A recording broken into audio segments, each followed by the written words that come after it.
This show is brought to you by Safety FM. What's up, peeps? Welcome back to Rebranding Safety. Today is our last episode of the quarterly co-host with Crystal Danbury. Yeah, I know I can hear you all crying. Let's jump into the intro and then we'll get right into it. The problem in safety isn't deviation, it's complexity. Health and safety has gone mad. Health and safety is trying to unpick having gone mad in the past. There's no one solution and one problem. The problem is that we are looking for one solution. Does the structure of the team allow them to flourish? Feel safe enough to be uncomfortable. The environment defines our behaviours. People aren't the problem, they're the solution. Rebranding Safety, crushing the stereotype. Brought to you by Risk Fluent. What's up, peeps? Welcome back to Rebranding Safety. Rebranding Safety is the YouTube channel and podcast doing exactly what it says on the tin. So if you're new here, hit that subscribe button and the bell and etc, etc. Today is the last episode of the quarterly co-host with Crystal Danbury, and we're talking about the structure of safety. So we're going to talk about quite a few things actually: the structure of the safety team, the structure of where safety sits within the organisation, and really a lot of things, which is really quite important. We think that maybe structure is just, that's what it is, that's where we sit. Actually, it can have a lot of impact within the organisation. So hope you enjoyed this conversation. Before we get into it, it's just a quick note from our sponsors. Rebranding Safety is sponsored by Paradigm Human Performance, who are human and organisational performance experts. They've got an amazing team that work all around the world, helping organisations and humans perform better together. If you're looking for high reliability practices, you're looking for human organisational performance practices, Paradigm Human Performance is the place for you. And if you're not sure, go check out the Learning Organisation webinar on their website as well. Everything's linked in the description below. If you're sold and you want to call them straight away, phone numbers below. If you want to email them, emails below as well. Thank you very much, Paradigm, for sponsoring the YouTube channel and podcast. Let's jump into my conversation with Crystal. Right, Crystal, welcome back. It's your last quarterly co-host. I know, I'm gutted. I know, right? I bet you are. And it took us 3 episodes to apparently just sort out all the audio. So apologies to anyone that listens to this. I have no idea what went wrong there. We didn't realise till post-edit that I was like, my wife was editing it. She was like, do you know the audio shit? And I'm like, what, for Crystal? She's like, no, for both of you. I'm like, what? Because mine's set up all perfect. So I don't know what happened there. So apologies for anyone listening on that. But we've upgraded today. Hopefully it's fixed everything. Amazing. Crystal, why don't you give yourself an introduction in case anyone hasn't listened to the others, and then summarise what we've covered in the last 2, the aim of what we're trying to talk about in all 3, and then what we're going to talk about today. Nice. Okay. So make sure I hit all of those agenda items. So one of them is I am Crystal Danbury. I am a really passionate 20-year veteran in the safety space, and I have worked across nuclear, rail, logistics, transport, gaming, telecoms, and now retail, and all of them really focusing on harm reduction and culture change. I have absolutely loved these 3 podcasts, and to cover for anyone that's missed the first 2, as a collective, we were talking about the cornerstones of safety change. So we've covered in number 1, psychological safety and what role that has to play in culture, authenticity and what that has to do with culture and how it leans into that and enables culture change. And then today we will be talking about the safety team, and really sort of jumping into what the traditional safety team looks like, how we think it's evolved, and what we think is really important for the new age of safety in terms of your team makeup. So thank you for joining us. And yeah, we hope you enjoy. Awesome. Like a true podcast host, you sounded like there. You've trained me. Yeah, much better than me. Okay, I'm going to go in with a hard question straight off the bat. Go on. Where should safety sit in the organisation? Oh God, what a good hard first question. I think it's really, really difficult. I think one of the things that I would be most against, or one that I would caution against, I would say, is when it sits directly in that operation. If you have a really big organization, I've seen such difficult positions for safety professionals when the operation pays their bills. They have a target and they're seen to be part of that really bigger picture for the operation. And when they need to say no or stop, they are seen to be not the team player. So I think that is really difficult when you're sat when you're sat right in the operational pot, and then saying no is also saying no to your boss who needs their job doing. There needs to be some independence for me. I've seen it sat in a couple of places. The last 2 roles that I've sat in, it's sat under general counsel because they have a complete ability to understand liability, law, risk in a different way. I've seen it sat under assurance before, which is they understand the checking part and the getting out in the field part. That's been quite successful. So I don't really think there's any perfect place, really. I think it's all down to your business culture and where offers real autonomy. And I think sometimes it's the nature of the boss that it sits under. Yeah. You need to be in to somebody that will sit at the board no matter what the pressure and say, this is unsafe and we really shouldn't be doing this. We need somebody that can speak out. So I think you can go into the operation if you want, if you know that MD or that part of the business has a total ability to call it out at board level, defend the call, or you can go into a really logical place like legal or assurance or risk. But if the person at the top of that ladder will not sit at board and back you, it's destined for disaster anyway. Yeah. I think it is good to like, you've added that caveat at the end, and I think that's a good caveat. Like, ultimately, wherever it sits in the organization, you might have made it work, and that's cool. Like, well done you. So there is kind of no one size fits all. I will kind of echo what you said. In my experience, I've worked for a lot of companies that have had it under operations, and I think that does 2 things. It creates the conflicts which you've said.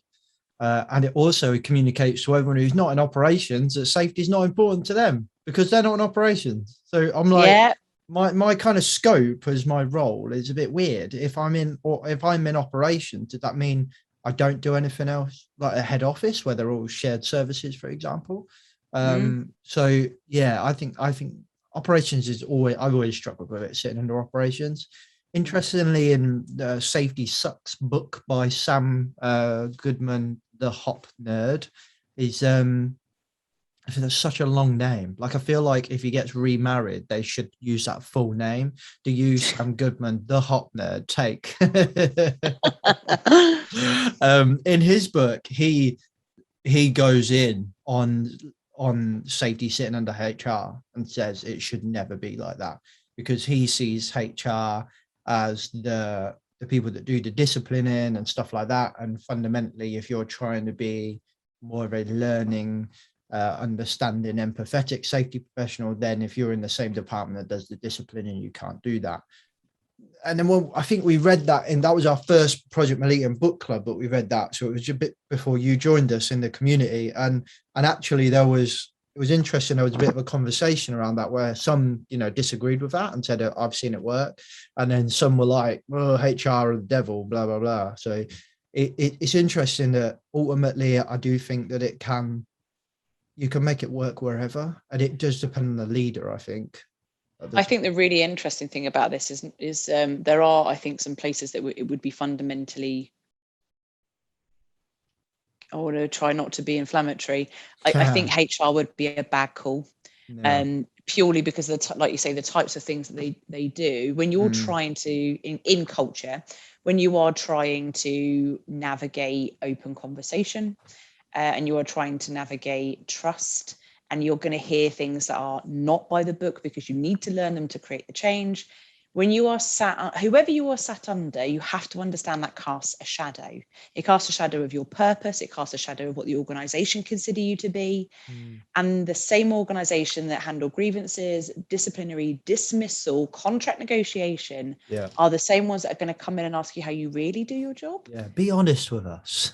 Not going to happen, is it? No. And also, I think the other really interesting thing about your question is, for me, organizations that have safety plugged directly into the CEO that sits on the board, that says something really massive to me, which is the CEO is sat there going, of course you report to me. I want to know what's going on. I want to know who's hurt. I want to know what we're doing wrong, what we're doing right, and I want to know how we're improving it. So I think there's wherever you plug that in, you need to be open to standing behind your safety person 100% regardless of the cost, and backing up the argument, because the business can always make their own decision, but backing that argument. but also wherever you plug it in, cast a shadow of how your safety people will be perceived and how important you think safety is. Can you imagine if you employed a director of safety and they said, right, you're going to plug into, I can't even think, you're going to plug into sort of an area manager. The way that you get a message to the board is there's like 7 rungs of management all the way up. So you've got lots of things to go. Well, is that what you think looking after your people is? That I have to go through 7? Where is my most direct line to tell you how important A, this remit is, but B, who's hurt and how we're going to make that better? I think where you plug it in and what level you plug it in tells a lot about your organization's view of safety. Yeah. And it'd be those same organizations that have to go through 10 to 15 rungs of management level to get to the board that say safety is our first priority, which is also bullshit. Yeah, absolutely. But you already know, right? Yeah, You could go into an organization and say, hey, where's your safety team? And then you can ask a couple of questions, right? Where do you plug in? What level do you plug in at? And how often do you get a message to the board? Probably tells you quite a lot already. Tell you everything you need to know. Yeah. And that was actually going to be my next question. Should we report directly into the CEO, which I think you've already nailed. And I think if you're, I don't necessarily, I'm not overly against it not being a safety role, like a health and safety director on the board. But I do think it needs to have a direct connection to the board. Yeah. If you're a big, massive company, I quite like the idea of having like a risk department that kind of manages those all aspects of risk, like which is, but that's very much my way of thinking, and I think that works for me. It might not work for everybody, but for me, I think safety and health is just one aspect of risk. I think you've got corporate social responsibility, considering data, bribery, all of those things that are all risk, and I think they're very unique risks. And I think having, this model only obviously applies really to a big organization. I think the mindset applies to a smaller organization, but the structure obviously only applies to a big organization. If you've got that kind of that level of, you've got a mixed bag of like specialists and generalists within that risk organization, I see that only as a benefit really for me. And then I think a board would be more a board wouldn't be so reactive if you said, can we create a director of risk, as they might be if you said, can we create a director of safety? Because I think that doesn't have less of a preconception to it, and that people are like, oh, health and safety on the board. Oh, come on, that's not just going to have this goody two shoes on the board. But if we had a director of risk that could look at this a bit more holistically, then maybe they're a bit more inclined to say, yeah, actually, I would welcome a person like that on the board. That's kind of my mindset. That feels like the evolution, I think, as well, to be really looking at this as a risk to the business, along with all your other legal, business, CSR, environment, all these other things that are a risk. I think that's a wonderful evolution. And I think the time with the board thing's really interesting. I know from having managed quite big teams, that you don't have time for everyone to plug into you. It doesn't mean you don't care about the output, but it is about the exposure to their output and how often you make room for that. And I think the really lovely thing about where I am now is what do they call it?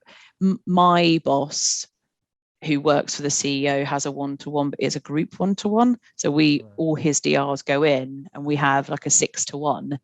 And the first thing that's on his mind is, tell me what's going on in the safety space. You've been here X amount of months, what's going on? And I just think, great, PLC board paper that goes in that's got safety all over it. I am the one that presents that message with obviously the right-hand man, which is my boss. And I just think, you know what, I don't plug directly into the board, don't plug directly into the CEO, but they're making time for the exposure. They're making time for the message. So it can work.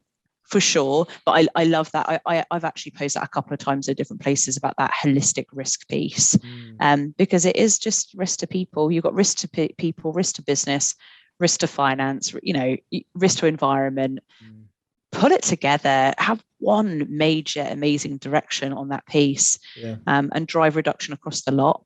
I mean, that's kind of the sort of, there's two jobs that I think would be the most perfect jobs in the world for me, and that is like chief risk officer, looking at all of that, or chief ethical officer, so just looking after everything ethics, which is like DNI, safety, harm, environment, all that stuff. But I think still bringing those risk pieces together. So I'm 100% with you. How beautiful would a board be if it is like chief executive officer, chief operating officer, chief financial officer, chief ethical officer, or ethics officer? That would be beautiful. It's my dream. That's my dream job. I've made it up. It doesn't exist. I like that. I think that should be. I think that should be in every serious brand. I like chief ethics officer. Like, yeah, that's beautiful. And then chief risk officer. Fucking love that. Love that. Yeah.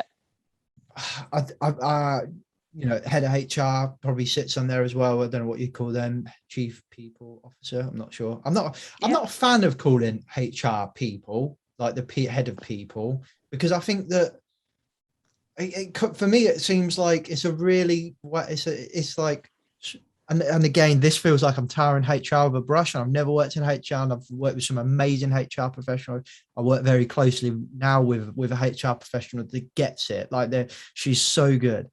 But ultimately, her job also includes that disciplinary side of things. So I'm like, if you're going to call me chief people officer and I'm actually head of HR, I feel like you're still just putting glitter on a turd. Like, I've still got to do those really nasty. I still got to do those really nasty jobs. You know what I mean? Yeah. Like, but you know what? So like do we. Can you imagine all the discovery that we have to go through, even if you use things like the fairness decision trees? When we do a proper investigation where something's really gone wrong, sometimes that can be a really icky piece of work. There is some serious accountable things that we need to be accountable for, people need to take accountability for. I think there's not one part of the business that doesn't have to deliver a crappy message, that some people have bigger connotations. Very true. Yeah. But chief ethic, that's my dream job. One day I will work for an organization and say, I love all this stuff. And that's hire for will, not for skill, right? I can do safety blindfolded. I've done it for a very long time. I bloody love it. I love people. That's why I love safety. And that's the reason why I love that whole ethics piece. So, I mean, that's a job that I swear to God, one day I will create for myself. Chief ethical officer. I could see brands going for that, like a company like Netflix. I reckon they'd snap that up. Yeah. You read their coined here first. Right there. Yeah, there you go. I'll let Ruth know. Let Ruth know. Crystal's looking for a job. All right, what's she looking for? No, sorry, I said that wrong. She designed her own job. I've designed my own job, for sure. Okay, so we've started at the top, right? We've established that it should be connected to the board, ideally. Then how are you seeing the structure of the team as we go down the levels now then? I think the really interesting thing I wanted to dive into here is we're coming from an era where we used to stamp diploma or certificate on every single job description. We put it out, we get the real traditionalists in, and all the technical experts, right? People that were really technical, they could do all these, use the Mac tool that was so complicated, it blows my brains out. The HSE. I avoid the Mac tool like a fucking plague. Who doesn't? I don't know a single person who's like, do you know my favorite tool ever? It's the Mac tool. I've come across this guy once who was like, yeah, I like all 6 tools, or I think there's 5 actually. There's the art tool, the Mac tool, and there's like 3 or 4 others, and he was like, yeah, this is for this, and I'm like, dude, you are that guy, aren't you? Like, you love that shit. He's that technical person, right? Yes. And this is the bit that I think is crazy. Is we used to say everyone had to be a generalist, and then very occasionally we'd pick a specialist depending on what sector we worked in. I think we are really changing that vibe, and I think really essentially we really need to. That now I would much prefer to have people-centric, care-focused individuals taking up the leadership parts of my teams, people that actually care about people that really want to make the difference. And where you've got key risks in your risk profile, hire your technical expert. But if you have a whole house that's just full of dry, paper-driven, compliance-driven individuals, what you will get is compliance. You will not get safety. And they are fundamentally different things. Compliance will drive you to the halfway mark, right? Culture wise, you'll get some people that will create really good muscle memory out of compliance. Some of them are very good with a process or procedure. You tell me one person that's at the sharp end of a risk that before they climb the pole, did the whole rip the floor up. They go, tell you what, let me get the sop out. Let me just have a little read to make sure I've really reread the risk assessment today, and I really know what my controls are. And let me Wait, just what? double check. Workers don't do that? What? Right? Because guess what? Oh shit! They have a day job, and they have time pressure, and they have deliverables. You have to have people that are people centric, because what you will deliver is paper.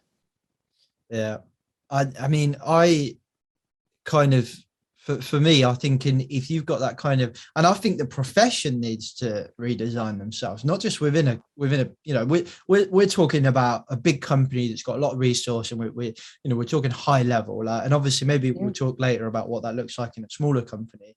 But like ultimately, I do think you need like, generalists are powerful people. Like you know, everyone says like what's that saying?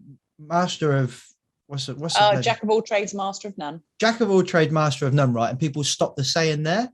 Yeah. But actually the proper saying, the original quote continues on, and it says, Jack of all trades, master of none, but often better than master of one. Very cool. So and I never knew that until like maybe about 6 months ago, and I was just like, what the fuck, like my whole life, and that was nuts. And then I remember posing the conversation on, I did a video on this a while back, like I think I called it something quite provocative around like why the safety profession is doomed or whatever. And then David, you know, I'm like David Provan commented on it being like, don't devalue like generalists. Generalists bring a really, really powerful tool and a mindset and approach to the organization. And I was like, yeah, shit, that's a really good point. So like for me, I've started to imagine, and again, a lot of this has stemmed from also a conversation with Dr. Rob Long. And if you think I'm provocative, you need to read some of his blogs. Like shit, like he is mega provocative, right? But ultimately he says, we're not a profession. So he says, all safety professionals, you're not a professional, right? Which like gets my back up, because like I'm working class. I was never going to be a professional in my entire life, and I've worked fucking hard to call myself a professional, right? So I'm like, piss amen off, mate. to that. Yeah, I'm like, piss off, mate. I've worked really hard to be a professional. I'm going to call myself one.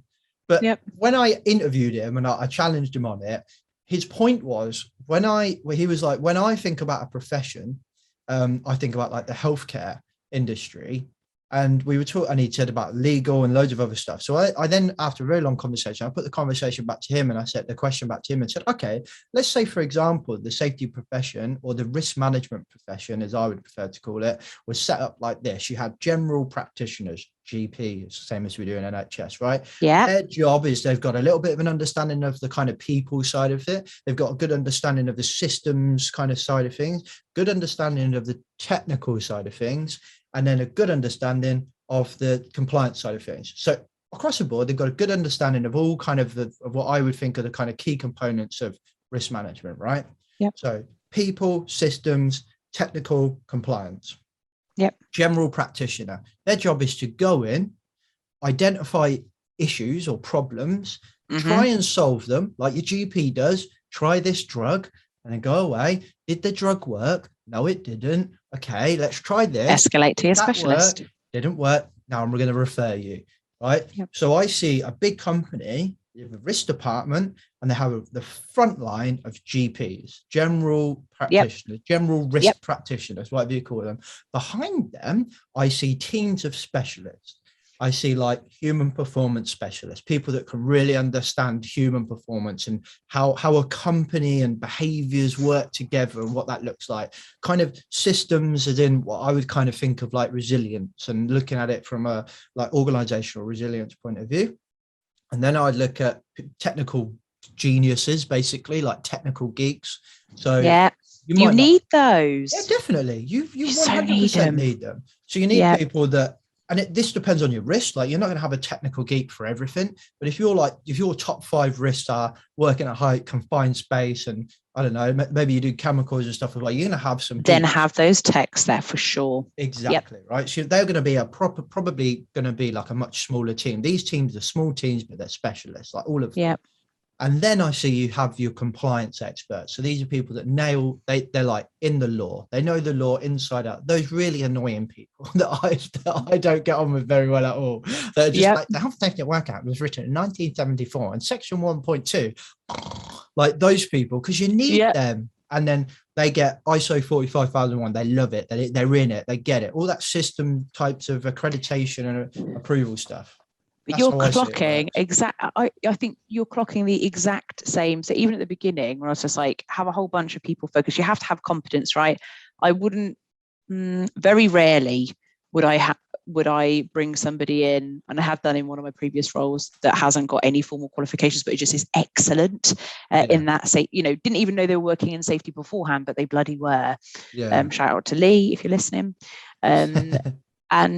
But that generalist, that top level lot of experts that look at the whole shebang, and the technical people underneath align to your risk profile, the thing that you've nailed there is a whole load of people that love what they do, that they're into it. Yeah, exactly. And I think the worst teams, and their personality is fit with it as well. Absolutely. So, one of the best people that I ever saw working with standards is somebody that just geeked out hard about the standard, and oh my god, could tell you every subsection, everything of the standards. Exactly. The worst person I've ever seen work with standards is somebody that was made to do it because someone was made redundant.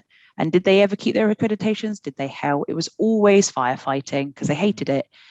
And I had the same with data. You get somebody and you employ them. They're a sort of generalist, but you're shoehorning them into a technical area. It never goes well. I done the best thing I've ever done, because I think you can't do safety without having really, really good data people, right? I am safety 1, 2, and differently, and all of them mixed together is all of them. And I put a job out for a data person, right? And had loads of people come and interview. And what I did is I took a big cleanse, a big sweep or scrape, as they call it, of data, and I gave it to the people at their interview and said, I know that there's trends in this data. I'm going to give you an hour. I'm going to come back, find whatever you can, right? They knew what was in the data, what they were looking at, what the heading was. Totally bored people that were very good. Halfway through, knock on the door. Can I just go? This is quite, I've done it and I don't really get fine. They have it obviously not interested in what they can do quite naturally. So pull that back up, Crystal, just a bit. Sorry. That's all right. Obviously not interested in what they can do. And who got the job? There was a young guy, James, who is still the best person I've ever known. Legend of James. Legend. He didn't quite finish the task. Right. But what he did when we walked in was still, oh my God, he was still finding stuff, because as he was talking, he couldn't help but be drilling the data in real. And even though he's in the interview, like, I found this and this age profile and this is, but have you seen? And he was just there rediscovering in front of us. And me and who I was interviewing with, Joe, we looked at each other and he's still going, oh, and did you see? And I was like, yeah, okay, this is, he barely got to the lift before we were like, do you want to just tell him now, or do we wait the official 24 hours? Love that. Because he loves what he does. You don't have to be the quickest, cleanest person at what you do. If you love it, all the rest can be coached. But you have to be into it. And this is where you get your specialists, right? People that work in ergonomics or chem or whatever. If I'm ever interviewing or going for tender, by the way, so even if I'm working with a third party, if I get a standard pitch by a third party, not interested at all. If you are talking and going off on tangents because each facet is so interesting to you, I'm listening big time, because the number one thing you have to have is passion. And whether that's a passion for being a generalist. I'm a generalist, right? I've worked across all sectors. I would say if you were going to say I was a specialist in anything, it would be people. Can't get more general than people. But I am geek-tastically into people and behavior and why. And I'm absolutely obsessed with everyone having the right to go home. That's it. That's why I do what I do. and you go out and you get those technicals. And so I'm with you, your generalists, your GPs, and then you refer to your specialists, wherever your specialists, if you can't fix it. So I'm with you, definitely. And that's the problem. Go on, carry on. And I was just going to say, so where are you in terms of for me, we're going from compliance safety and, sort of 10 years ago it was, and before, massively all compliance driven. We're now getting to understand that people have their own thoughts and they have bad days, and behavior is a thing. Yeah. And also so is unhappiness and fatigue and work pressure. And for me, I just think this is the really big shift of this decade, about moving people's thought process to, just because you've got the paper doesn't mean you've fixed anything. In fact, you haven't, you've just documented a problem.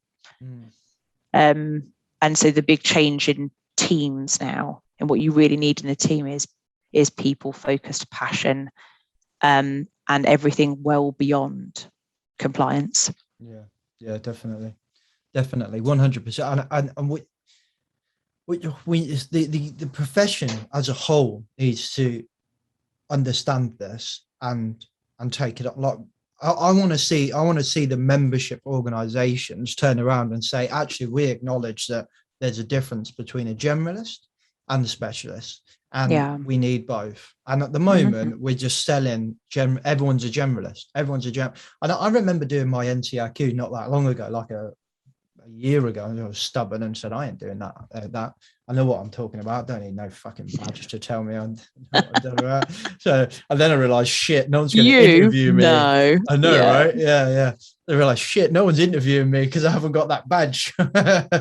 Quick, get the credit card. So do the NCRQ. And I'm going through the last section. Don't get me wrong. I don't think any. So here's my kind of bias. I have a bias when talking about the qualifications, because I don't think any of our existing qualifications are fit for purpose at the moment as they are.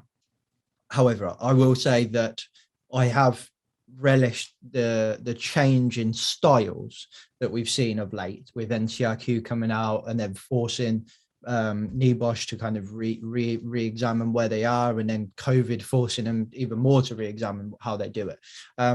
So I've relished that. That's nice to see. So in that context, I do think NCRQ is a very good qualification. However, it still delivered more of the same, which we didn't need, in my opinion. Anyway, off my soapbox now. I remember doing number one, which is like the basic stuff. Book two, which was like all civil law. Like it was all like civil law, precedents and case studies and stuff. And I fucking hate law, right? But I actually loved that middle book. Like it was wicked. I really loved going through all these case studies. And I was like, this is interesting AF. Right. So I'm like, shit, maybe I am a generalist. Like in this process, I thought, I maybe if I just did, like, don't get me wrong, I love the human performance stuff, right? I love the behavioral stuff. And I was in on that. And I was like, once I've done the NCRQ, I'm going to get myself up to like, a good like a master's in HP or a master's in behavioral economics or something like that. And that's where I'm going to get to and just specialize. And then in that process, I was like, oh, maybe I don't want to specialize actually, because I love this stuff. But then I get to the third book, right? And it's like it's called Further Hazards or whatever, I can't remember, right? And it's basically a couple of pages, and depending on the risk of the type of risk and how risky that is, you get more pages or less pages. And I'm going through it. And bear in mind, I'd actually specialized prior to this in fire safety for a fair chunk of time in the NHS and housing. So I'd actually become a bit of a fire geek. And I got to the last bit and they did like 4 or 5 pages on fire. And I'm like, nowhere near enough. Nowhere near enough. Like, I'm like, did nobody watch the news like 4 or 5 years ago when I was doing this? Like, this shit kills people. It was nowhere near enough. And I'm like, okay, now we've got a problem. Because we're trying to give people this generalist overview of stuff that kills people, and it's not enough. And there's no expertise behind them to support them. So, and that's where the issue is. So if I was doing the NCRQ, but I knew that I could go and employ a fire engineer tomorrow, which you can for fire, right? I can get a specialist, I'm fine. So it's a little bit like, yeah, okay, but how many people know that you can actually go and employ a proper fire consultant? I probably think not too many. And then I think as you start to go through all the other stuff, it gets less and less. So you're starting to see more ergonomic specialists from a DSE point of view and working in the office. That's nice to see. But if you go and type in like health and safety consultant, specialist working at height, you just get general consultant. Yeah, of course you do. And I'm really struggling of late, actually recently, to find a specialist working at height specialist, like a real specialist in working at height. Whenever I do find them, they're normally like they're closely related to the product. So they know the product and stuff, but I want someone that can actually help me, help our members manage working at height as a holistic kind of risk. So I'm not kind of supporting, and maybe someone's listening to this, maybe like, what are you on about? There's loads of specialist consultants, but not as rife as what we need them to be. There's not enough of them. Do you know what I mean? Like it should just be known. Like, you go on LinkedIn and you're like, oh yeah, I know at least 6 working at height specialists, 4 chemical specialists, 4 DSE ergonomic specialists, 5 this, 5 that. And you could just go on, because that's how the industry is. I guarantee the fucking GP could turn around and go, yeah, I'll tell you about 6 people that can give you an x-ray, 4 people that can replace your leg, 5 people that can cure cancer. They'll know, because they work with them every day. We don't have that. And I think that's a massive gap. I always thought it was quite interesting that there was never any, years and years ago, IOSH brought out the register, didn't they? Like the approved register for consultants or whatever. And I thought that was going to be the answer. I thought that was going to be like the Bible. If you're running a team and you need a specialism and you don't have it naturally in your team, especially if it's a newly arising one that you're not anticipating it being a solid part of your risk profile going forward, you need somebody in the minute to come and help you. I really thought that was going to be it, but like there is a virus expert. Yeah, like, you know what I mean? We needed them about a year ago, didn't we? 2 years ago. Yep, absolutely. So I do think that we could definitely do better at making centralizing a really good solid list of competent specialists. I think the whole comment about NCRQ, I will just, something that you said that resonated massively with me, which is I come from working class background. I got sort of standard or slightly below standard grades at school, and I went straight to work as a cleaner in Domino's Pizza. The fact that however many years later I was then studying the law section of the NEBOSH diploma and loving it, I thought was both my favorite moment in life, really, pre-Emily, was like, I'm actually studying law and this is amazing. But I think what makes it amazing is both you and I weren't, from what I know of you, weren't doing it to well, I was doing it because I needed it to, that's what's expected of a safety professional. But this is what's expected. You're expected to have a diploma, or now the NCRQ. I did mine like 10 years ago before the NCRQ was a real thing. And the reason that made so much sense to me is because it put life in legislation for me. Like learning the case law, learning all the stuff that sits behind the dry pieces of legislation. I don't really talk to people about legislation. I talk to people about cases. Did you know? And if someone mentions a piece of legislation, I'm trying to blow not into the microphone. I try to talk to them. You got it. Yeah, lovely. Thank you. I try to talk to them about the case law, the person that had to die or be mauled to create that. I have that conversation, which is, oh God, this piece of legislation is so boring. And I always say this: do you know how many people have to die before we change the law? And everyone's like, what? It's like, well, if one person died of one type of accident, people will go, that's a tragedy. 2 people die over a couple of years of that one, it's a tragedy. Do you know how many people have to die for us to design a white paper, to send it through the House, to do all that sort of stuff and create a piece of legislation? When you see this book with this year on and all the work behind it, know plenty of people had their life changed to have this book here. And it's a different thing for me. I loved the law because I loved learning how it got there, what was the process. And when I read it, for me, it's about protecting. This piece of legislation protects people, and it gives me a tool to talk to the organisation about protecting. You know, we are benefiting from people that have lost their lives. We're benefiting from a judge seeing this time and time again and saying, screw this. This is not happening anymore. We're now going to make it illegal to do this. That's how big a deal this is. That's how big a deal this risk is. So actually, you know, I'm here to bring that message home, but mine is, as usual, even in legislation, it's people-centric. How many people have to die before you change the law? So I think it's magic. I actually trained to deliver NEBOSH training. I don't know if you know this, because you told me, because it was being delivered in an inhumane way. It was being delivered, we were being trained to pass exams. The diploma, you cannot do that. Back in the day, there was no such thing as open book. You had to just know it verbatim. But even the way all that was delivered, it was so non-human centric, and yet the profession is meant to be there for people.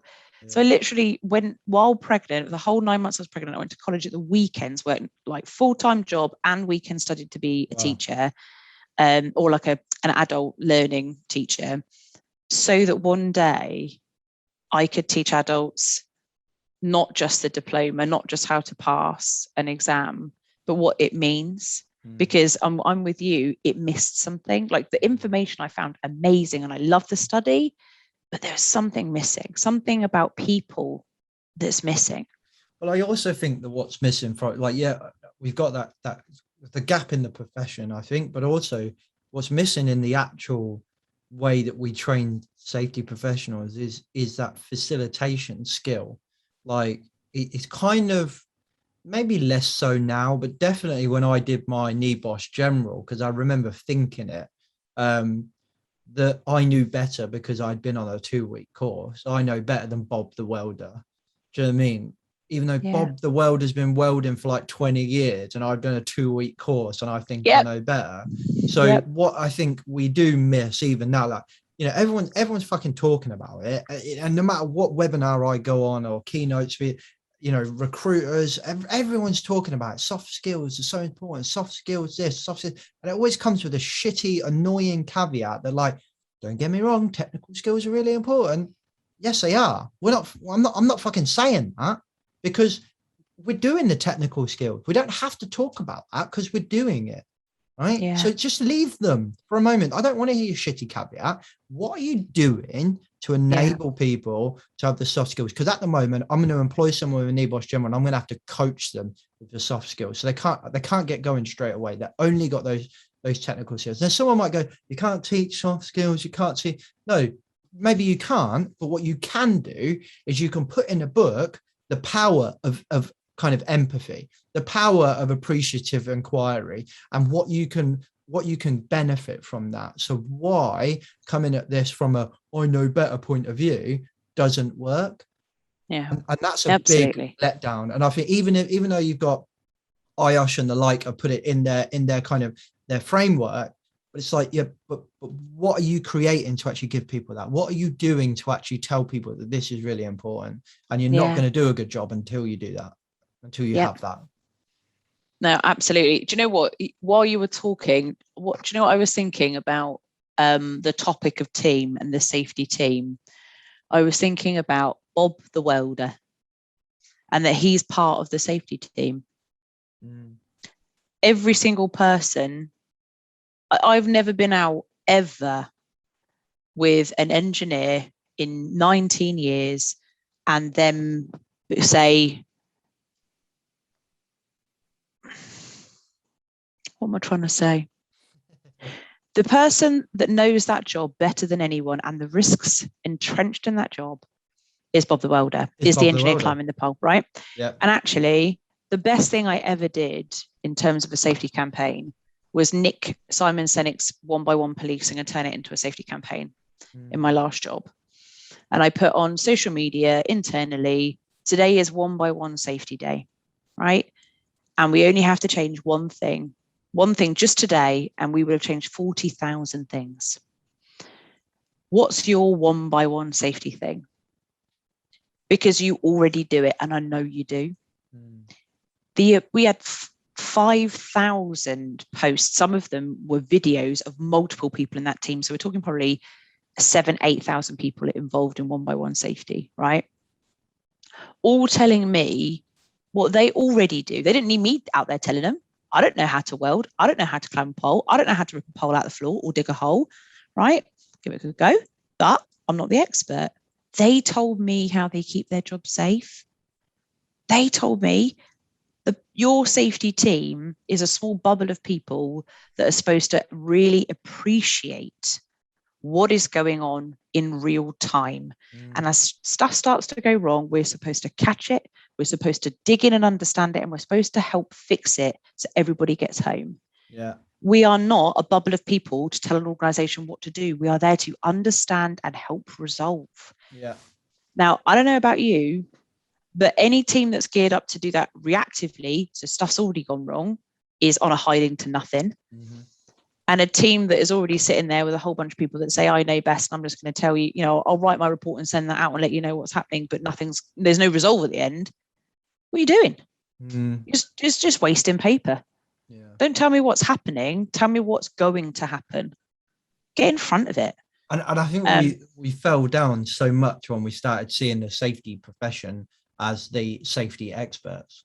Like the second we do that, like I think everyone's like, oh yeah, this is James on our call as a safety expert, and I'm like, no, don't get me wrong, I don't interrupt them every time. Normally I just roll my eyes, but if it's suitable, I will say I'm not an expert. Because I think that when we talk about deference to expertise and high reliability, organizations talk about that a lot, deference to expertise. That expertise is the front line. They're the experts. Yes. It's my job to facilitate that expertise. And that expertise might also be an actual expert, as in e.g. a consultant geek who's a fucking right on expert for that thing. It could also be talking to a lawyer. Right, but my job as a generalist is to interpret the legislation, interpret what the HSE or anyone else might say as this is potentially best practice, and then talk to the expert, the doer of the job, and say, what do we think? The law says this, are we doing it? The best practice says to do this, are we doing it? Could we do this better? What do you think? Yeah. Do you know what? 100%. And I think there was a time, there was something that happened when I was studying. And at the time I felt really embarrassed, right? And then I realized when you've been doing it for a very long time, this is exactly how you're meant to feel. I was studying my diploma and I'd been studying specific hazards or whatever it was. And I'd been doing a bit to touch around the edges on asbestos. Right. Now my dad is an electrical engineer, right? He's in boiler rooms every single day, dealing with asbestos every single day. And he went, right, girly, go on then, all the different types of asbestos, how dangerous they are, what's the worst one, how do you protect, like, go on, impress me. And I was like, and then everything, A, went out of my head because I've been put on the spot, but B, I thought, you're an expert. Now, it doesn't say asbestos safety expert, does it? No, he's an electrical engineer, but he works that stuff all day. And then I said to him, Pops, I've gone, other than being able, literally, I was like, chrysotile? And that's the only thing I could come up with. And he was like, anyway, he then runs through all this stuff. Yeah. He knows. He told me the hazard. He told me how severe the consequence was. He told me the control. He told me everything. Is there safety anywhere in that man's title? Nah. Did he know that risk backwards? Of course he did, because he is the expert, to your point. Exactly. So let's try and bring this back to structure, because we both went down a little rabbit hole there, ranting about the profession. I think so. I think we've been touching it. Safety team. I think what we've been doing is really opening this up to the fact that don't be arrogant and think that your bubble in the middle that has the safety title is your safety team, right? Every single member of your organization casts a shadow, holds a responsibility for safety. Yeah. You as an organization are a team of people doing safety. In terms of your technical experts in the center, the people that are there to see and get in front of trends when you can't, when you're that close to the risk, is us. And in terms of structure, I think we discussed where do we think we should plug in. Yep. And I think operation is a mistake, HR is a mistake. But those sort of other risk-based pockets of activity in the organization, fine. Good work. The most important thing really is that the person sat at the top of that tree has the ability to stand forth in really tricky situations and say the truth. That's the main thing for me. And then in terms of structure, I'm with you. I think competence is really important. And I'm going to have to be really real. If you put a CV on my desk, I'm going to think about what you've done before now. I'm going to think about your competency. And that's really important for a generalist, right? For that top tier, what's going on? I've been around the block a few times. I can see risk coming. I can see a trend. I know how to find stuff. I get out. Characteristics of those people and that structure is different. I get out and about. I know the importance of proactive investigating work, all that great. And then my risk profile. What are your key risks in your organizations? Do you have foundries, right? Do you have massive vehicles that go and yank poles out of the floor? Do you have massive cutting machines? You should probably have technical experts aligned to your risks, but also the trends that are going massively off piece. If you've got a problem in road, you should probably have a road risk person sat on your team dedicated to that. So I'm with you. It almost works like the medical profession. It's a care profession, right? We'll take care of it with general advice and general guidance, and then where we're having real problems, we'll get the experts in. That is exactly what Rob says. Dr. Rob Long says it's a care profession. It is. And I didn't mention that. So it's funny that you both came to the same conclusion without. Well, I said a long time ago, I'd love to be the director of care because that's genuinely what I feel I do.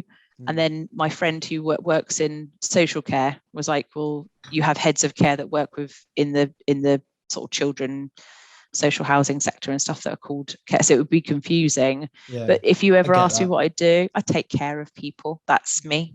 But yeah, we are a care profession. And I think sometimes we forget that. We can be compliance if you drive us there, but what we really are and what we really should be is the sort of heartbeat of the organisation in terms of caring for everybody.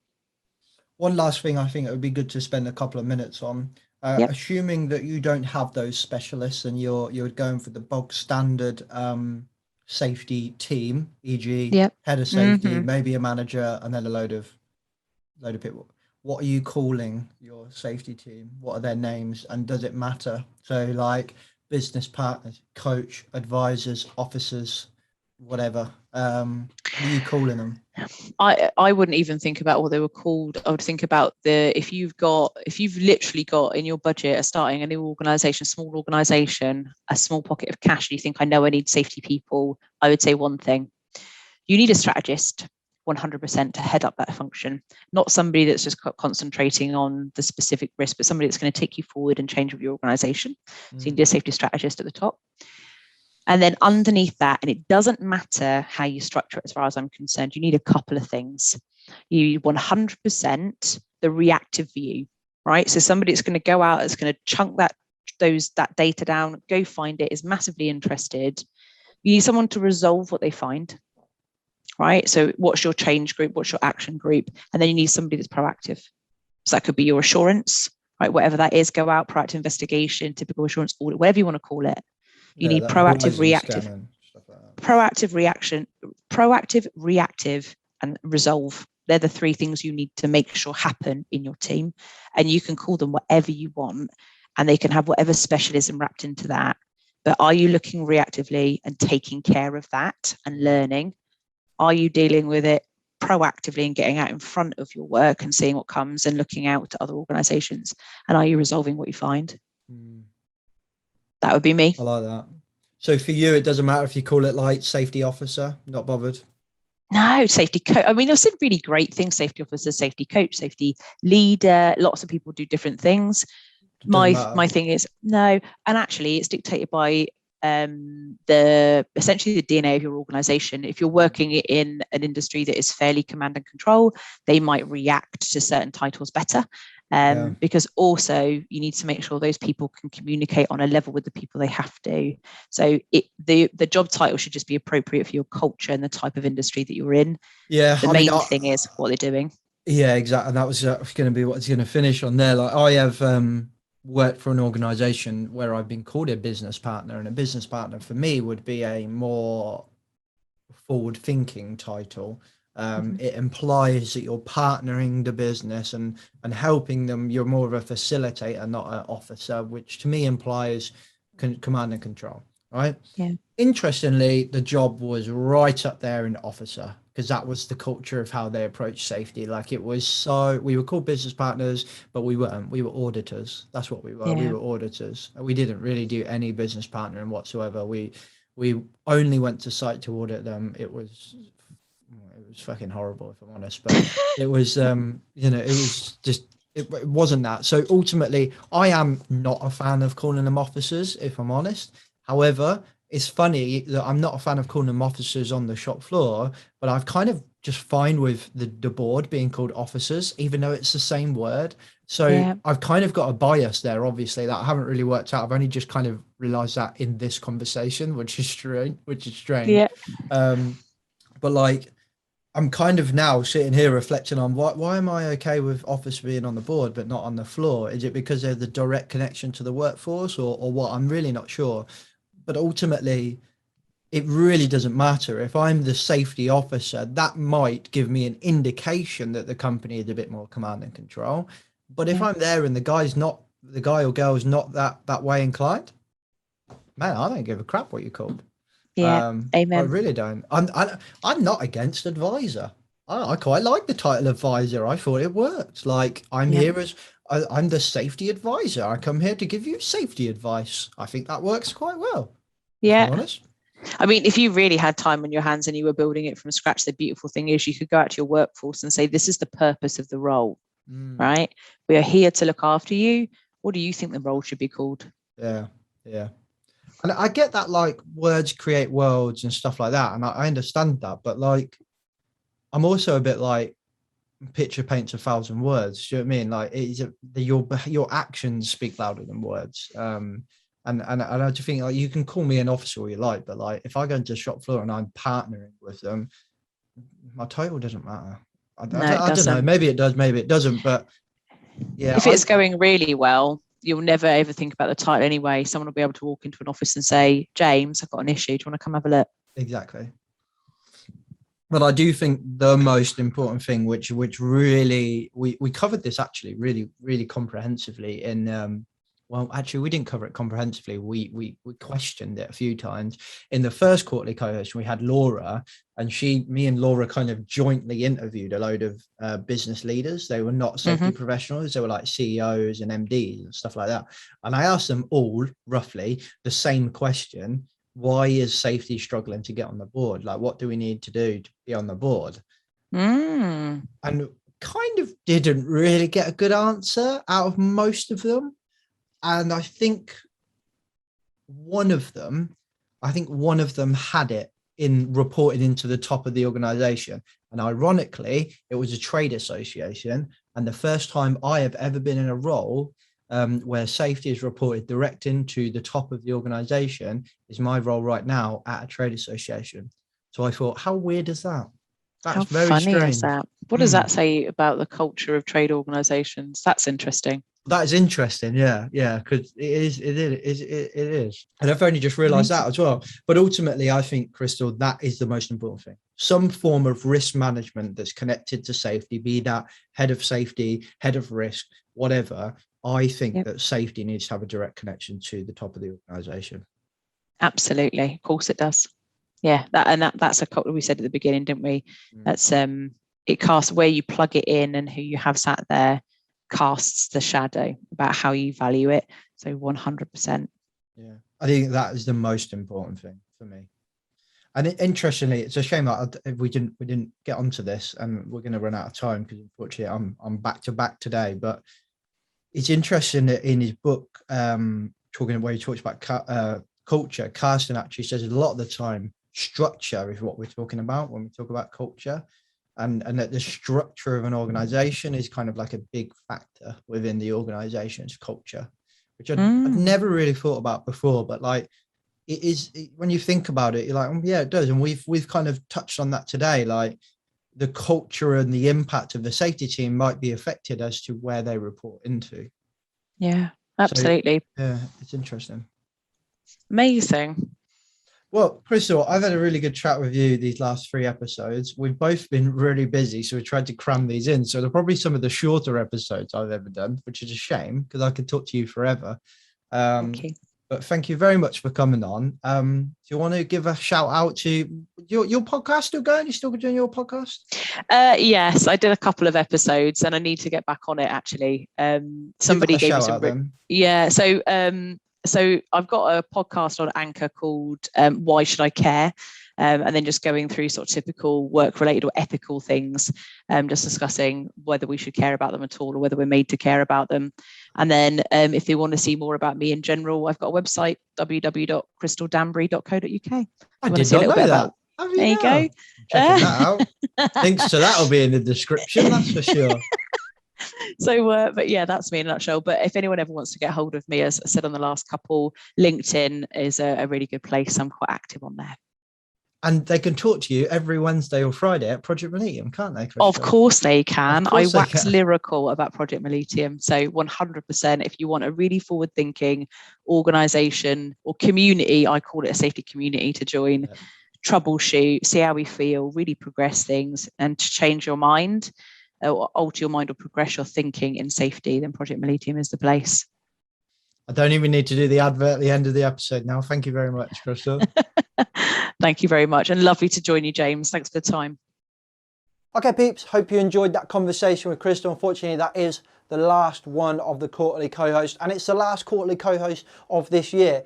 I'd like you to do me a favour and just DM me on LinkedIn or email me, james@rebrandingsafety.com, and let me know whether you're enjoying the quarterly co-host segment. It's something we introduced in Q2 this year. I've actually really enjoyed it. The diversity of the style has been really good. I'd like to get some more, obviously, different styles and stuff, and maybe get a couple more where we interview people like we did with Laura as well. But ultimately, I've quite enjoyed it. We've got some lined up for the new year, but ultimately we do this for you. So let me know what you think. Thank you very much, Paradigm Human Performance, for sponsoring Rebranding Safety podcast and YouTube channel. Don't forget to check them out. Check out the webinar. Everything's linked in the description below. If you're looking for some more help and support, go check out rebrandingsafety.com. There's lots of stuff we can do, and we've just added our consultancy service on there as well, so go check that out. And if you're looking for some support for personal development, then you can come and join Project Mollitiam, which is a mastermind community for health, safety and risk professionals. But ultimately, thank you very much for listening and watching this podcast. I'll catch you next week. Safe. The views and opinions expressed in this podcast are those of the host and its guest and do not necessarily reflect the position of the companies. Examples of analysis discussed within this podcast are examples only based on limited and dated open source information and should not be utilised in real life as the only solution available. Assumptions made within this analysis are not reflective of the position of the companies. No part of this podcast may be reproduced, stored or transmitted in any form or by any means, mechanical, electronic or otherwise, without prior written permission from James MacPherson.